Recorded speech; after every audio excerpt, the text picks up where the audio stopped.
fired around, wounding a female student and another male student in a hallway of Great Mills High School just before classes begun.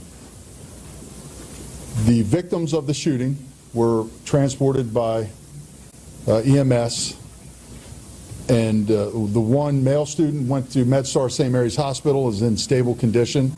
The female student was transported to shock trauma facility, is in critical condition, and I am told that at 10:41 a.m. this morning, the shooter was confirmed deceased at Charles Regional Medical Center in La Plata.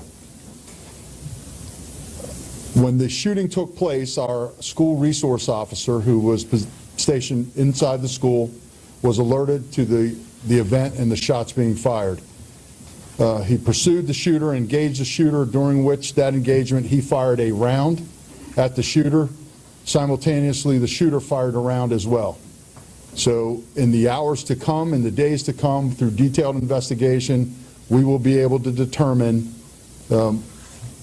if our school resource officer's round struck the shooter. The school resource officer is uninjured and was not struck by any firearm projectile.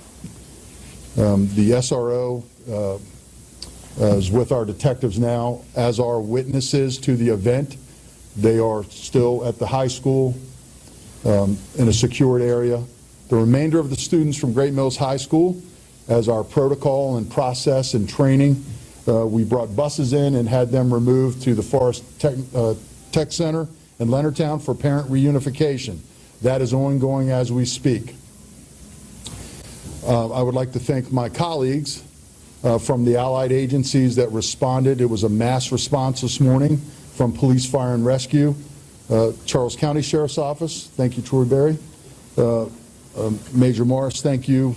The Maryland State Police responded, as did the NAS Police, Calvert County Sheriff's Office, the FBI, and the ATF. At 1 o'clock, I hope to give you more details about this event.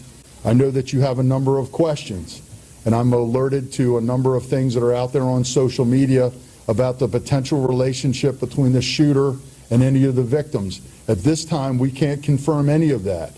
That is what this investigation will do. And at 1 o'clock, I would anticipate being able to release identities of perhaps the shooter and the victims as well. And we would know by then that notification is being made. So again, I wanted to lay the groundwork for what's to come at 1 o'clock. Can you confirm the identity of the school resource officer? No, I can't. Not at this time. There have been threats posted on social media a month or two ago at this school. Can you say anything about if any of what happened today was related to that? So that's part and parcel to the investigation. We'll go on to determine if anything on social media was relevant to this day. I'm not aware of anything, but again, we're going to go back and comb through that, as well as anybody involved, their social media posts. How many resource officers are for the school? We have a school resource officer assigned to each of our high schools. One? Yes, yes. Again, we're not taking questions right now at 1 o'clock. I appreciate it. Thank you. I would like to mention that the FBI has set up a 1-800 line. It's 1-800-CALL-FBI.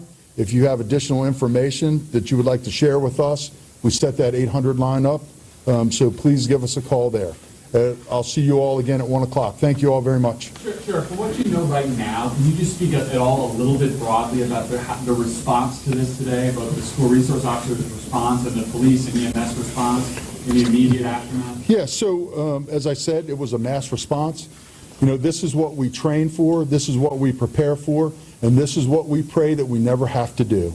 And on this day, we realize our worst nightmare, that our greatest asset, our children, were attacked in one of our places of a bastion of safety and security, one of our schools. So obviously that's what we're talking about right now across the country. And, you know, the notion of it can't happen here is no longer a notion. So despite training, you hope that you never have to do this, ever.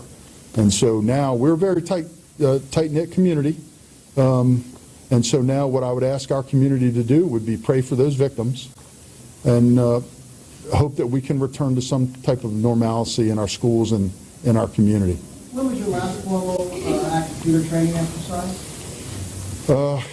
We train on that all the time, and in the schools was in the last calendar year. In fact, unfortunately, we've had incidences that were people with guns in some of the schools and bomb threats, which we treat similarly. So we talk about school safety, school response weekly. In fact, we've done a number of parent meetings, community meetings on this within the last couple months. That's all the questions I'm going to take. I'll see you at 1. Thank you.